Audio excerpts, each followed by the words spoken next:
curado, purificado, vitorioso, sorridente e pronto para dar ordens, pronto para se revelar como aquele que tem o poder sobre a morte. Você não entendeu? Eu vou repetir para ver se isso provoca algo no seu coração. Ele está pronto para provar que ele tem o poder sobre a morte.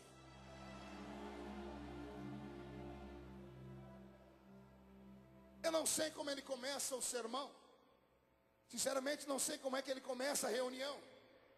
Também não importava o começo, o meio, porque ninguém estava prestando atenção no que ele estava dizendo. Somente um que estava ali perto para escrever mesmo, ou para ouvir e depois passar para que uma outra pessoa escrevesse. Somente um escriba, convidado por ele à parte, para escrever aquilo que aconteceu naqueles minutos que foram decisivos para a história do cristianismo.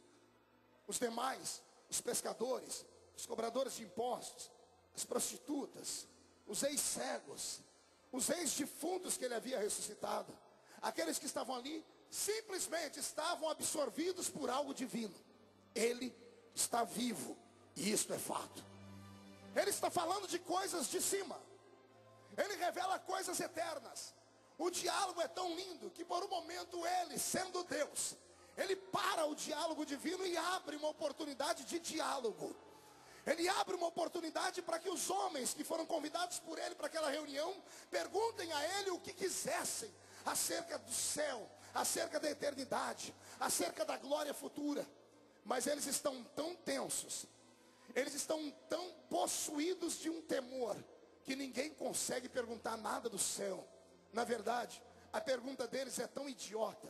Na verdade, a pergunta deles é tão sem sentido, que eles tomam um puxão de orelha dele, mas com muito carinho, porque Jesus não era de constranger ninguém. Quando ele abre uma oportunidade para eles perguntarem, e veja, eles poderiam ter perguntado acerca do céu, poderiam ter perguntado qual é a localização do espaço geográfico do inferno, poderiam ter perguntado qual era a matéria, entre aspas, dos anjos, mas eles estão tão perdidos e absorvidos por aquilo que é revelador, que eles olham para ele no momento do diálogo e perguntam: Senhor, é neste tempo que o Senhor vai libertar Israel da mão dos romanos? Quando eles dizem isso, imagino Jesus chacoalhando a cabeça, mas sem ira, dando um sorriso de canto dos lábios, olhando para o Pai e dizendo: não adianta. Eles estão possuídos de um temor. Eles estão vendo a minha presença e não conseguem pensar racionalmente. E então Jesus olha para eles e diz assim: não vos compete saber das coisas que o meu Pai estabeleceu pelo seu próprio poder. Mas eu vou dar um conselho para vocês: apressem um passo, saiam daqui agora, corram para Jerusalém, a capital espiritual do mundo. Encontrem um lugar que vocês possam ficar pessoalmente guardados, longe da visão de todos, e em unanimidade busquem aquilo que pode descer do céu, e busquem o poder que vai vir sobre vocês do céu. E quando esse poder descer, vocês vão ser testemunhas, tanto em Jerusalém, Samaria, Judeia, até os confins da terra. Quando ele diz essas palavras, senhoras e senhores, o momento é tomado por uma visão transcendental. Imagine você que não há barulho naquele lugar, a não ser a respiração ofegante das testemunhas que ele está vivo. Por um momento o ambiente fica mais pesado do que estava, porque a glória divina, a Shekinah divina, que havia desaparecido desde o livro de Malaquias, ou seja, 400 anos atrás, resolve aparecer do nada. E uma fumaça branca é soprada sobre os seus pés.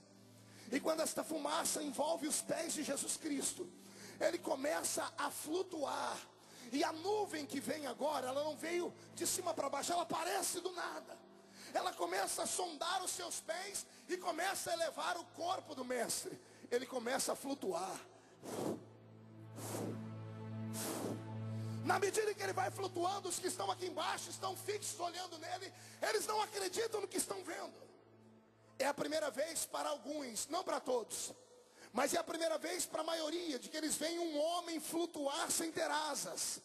É a primeira vez que eles veem um corpo ser arrancado da terra sem o auxílio de asas. Ele vai subindo. O seu olhar deve ter sido intenso. O seu sorriso, um sorriso de até breve. E conforme ele vai subindo, homens e mulheres olhando, até que a nuvem o encobre e ele desaparece.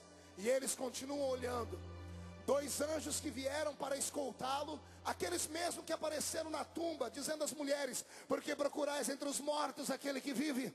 Ele não está aqui, ele já ressuscitou. Os dois estão ali. Eles olham para baixo, imagino eu. Vêm os homens olhando para cima e recebem dele uma ordem: toque neles, senão eles vão ficar aí até o meu regresso. Não vão querer sair desse lugar por nada.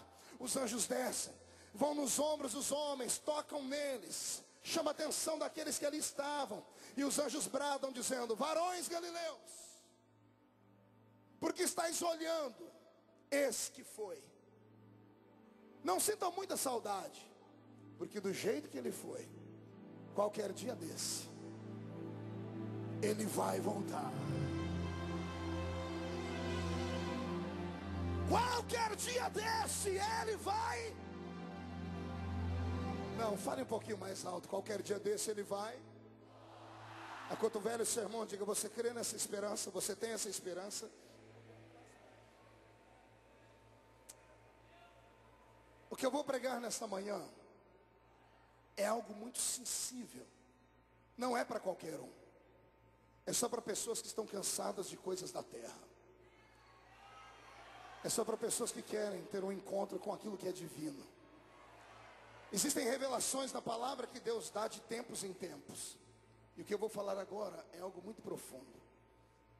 Porque eu murmurando dos discípulos, pastor Cisino, eu murmurando deles, dizendo: por que eles não perguntaram de coisas do céu? Vão perguntar de coisas efêmeras, passageiras da terra? O Senhor falou comigo: só tem uma maneira de você entendê-los. Eu disse: qual? Se transporte para lá. Tente ser um deles. Tente assistir em loco o que eles viram, e você vai sentir o que eles sentiram. Foi aí, pastor Júnior de Souza, que eu fechei os meus olhos e usei a inteligência que Deus me deu, e desenhei na minha mente o quadro: um monte, uma terra árida, 500 pessoas, e eu me coloquei entre eles. Fui empurrando um pela esquerda e o outro pela direita. E quando eu encarei ele de frente, faltou força no meu corpo também. Porque o corpo dele está ali, sem cicatriz externa nos lombos, que foram triturados por mais de 400 cortes. Na testa dele não há marca do furo dos cravos. O corpo dele, que estava cadavélico no alto da cruz, Isaías disse que não havia nele beleza nenhuma para que nós o desejássemos, estava restaurado. E o brilho nos olhos dele era intenso demais. A única coisa que me fez acreditar que era o mesmo homem da cruz foi quando ele, pregando, dialogando, começa a gesticular com as mãos.